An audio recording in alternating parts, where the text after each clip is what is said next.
देखिए, बच्चों की जैसे अभी एक बच्चे ने कहा, उसकी बहुत अच्छी राइटिंग है, बहुत अच्छा पढ़ता है वो, है ना? लेकिन एक बात सामने आई बात करने के दौरान कि उसके पिता मदिरा पान करते हैं या शराब पीते हैं, है ना? बहुत ज़्यादा हैबिचुअल ड्रिंकर हैं। तो मैं कहूँगा कि किसी भी तरह से जब आपके परिजन समस्या पैदा करते हों या उस तरह की उनकी आदत अच्छी ना हो, परिवार के शांति के पक्ष में, समृद्धि के पक्ष में, आपके भविष्य के पक्ष में ना हो, तो हमको घबराना नहीं चाहिए, है ना? ऐसे ही हमारा पड़ोस अच्छा ना हो, ऐसे ही हमारे मोहल्ले में कोई दिक्कत हो, ऐसे दिक्कत पैदा करने वाले लोग हों या कोई भी वातावरण आपके पक्ष में ना हो, आपके विरोध में जाता हो, तो किसी भी तरह से चिंता करने की जरूरत नहीं है। आपको घबराना नहीं है। हमेशा पूरी हिम्मत से, आत्मविश्वास से काम लेना है, सबका सम्मान करते हुए भी, रिश्तों का सम्मान करते हुए भी, बगैर घबराए हमें अपने भविष्य की चिंता करनी है और आगे जाने का संकल्प लेना है, कसम खानी है, प्रतिज्ञा करनी है कि हमको आगे जाना होगा, हमें डरना नहीं होगा, हमें घबराना नहीं होगा, हमें चिंता की खाई में डूबना नहीं होगा। हमें क्या करना होगा? पूरी ताकत इकट्ठा करके, पूरी खुशी के साथ अपने सपनों की ऊंचाई को उड़ान देना है, पंख देना है।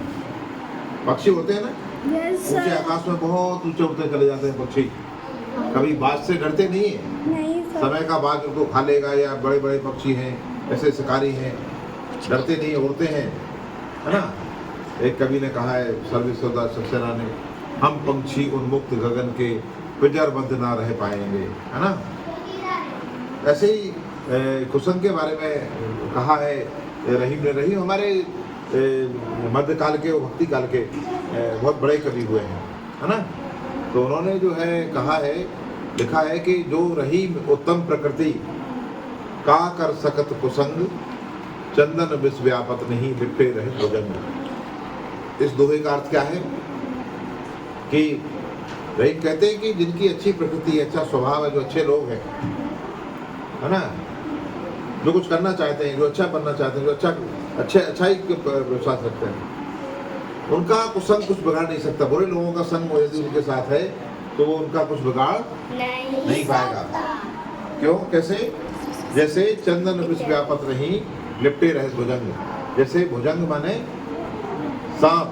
चंदन का पेड़ जो है ना, चंदन के पेड़ का जंगल होता है ना, तो आप जानते नहीं है, तो चंदन के पेड़ पर उसके तना पर, पूरे पेड़ पर बड़े बड़े भुजंग, बड़े बड़े विषधारी विषैले सांप लिपटे रहते हैं, है ना? लेकिन उस चंदन का कुछ बिगाड़ नहीं सकते सांप, उनका जहर। उस चंदन पर कुछ असर पड़ता है क्या सांपों का? जहर का नहीं पड़ता ना? वो तो अपनी मस्ती में, अपनी खुशी में, अपने सपनों में, है ना, अपनी अच्छाई में, अपने कर्तव्य में, अपनी तपस्या में चंदन का पेड़ आगे बढ़ता रहता है, अपना काम करता है।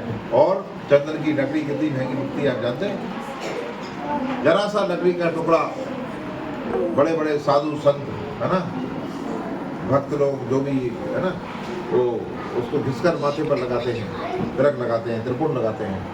उसका वैज्ञानिक महत्व जानते हैं क्या है चंदन का?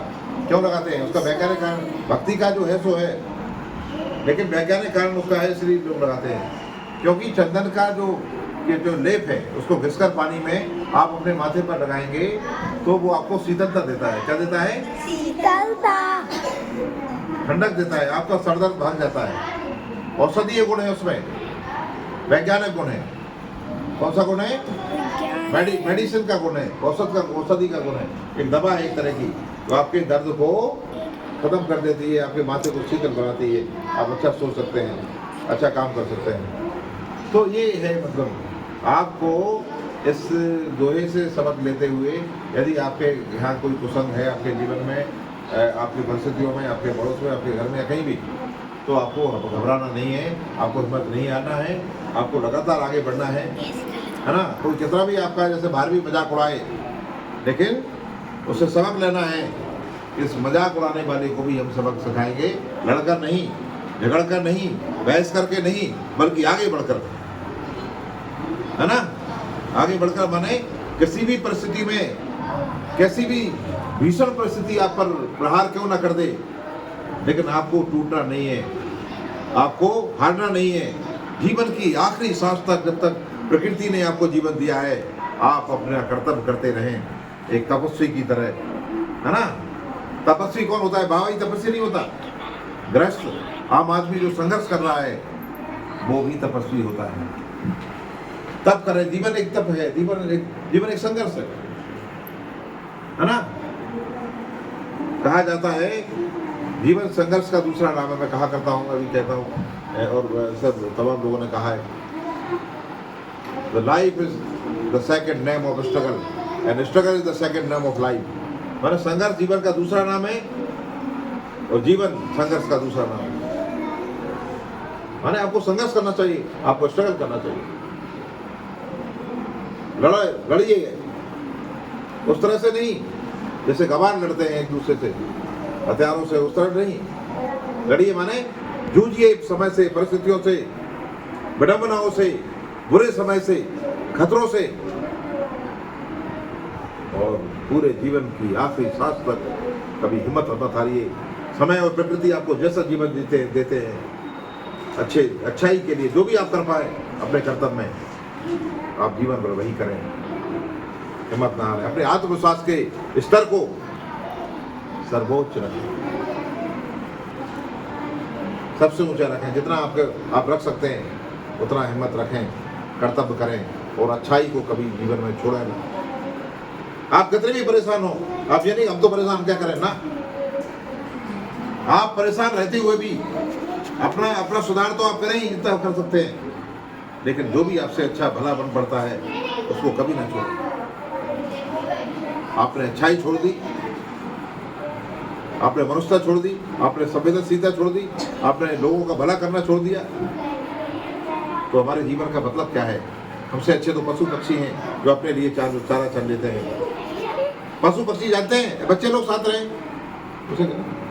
पशु पक्षी, उसे बोल दो। पशु पक्षी क्या करते हैं पता है? पशु कांटों में से भी अपना चारा छांट लेते हैं, चल लेते हैं।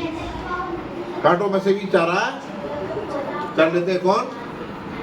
पशु चल लेते हैं ना।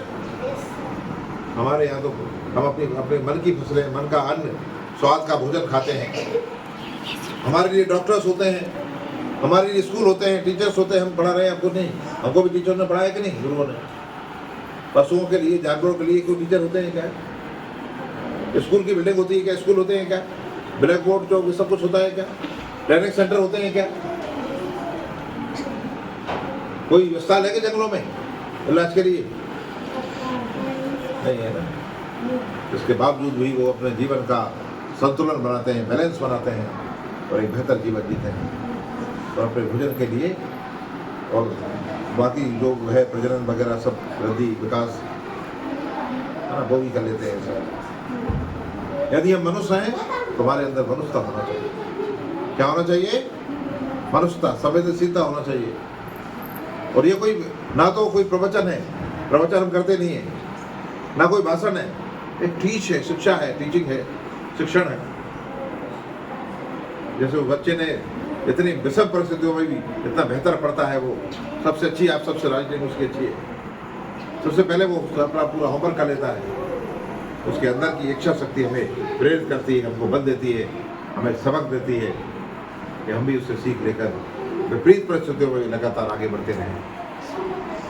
जीवन का ये सबक कभी ना भूलें और संघर्ष करें, आगे बढ़ें और शिक्षा को अपना सबसे बड़ा हथियार, औजार बनाएं, माध्यम बनाएं। आप जानते हैं कि शिक्षा जीवन में सबसे महत्वपूर्ण है। आप पढ़ लिख कर आगे जाएंगे तो अपना जीवन सुधारेंगे और आप में ज्ञान आएगा और बाकी जो भी आप दुनिया के लिए कर पाएंगे आपको करना चाहिए। बहुत बहुत धन्यवाद बच्चों, नमस्कार।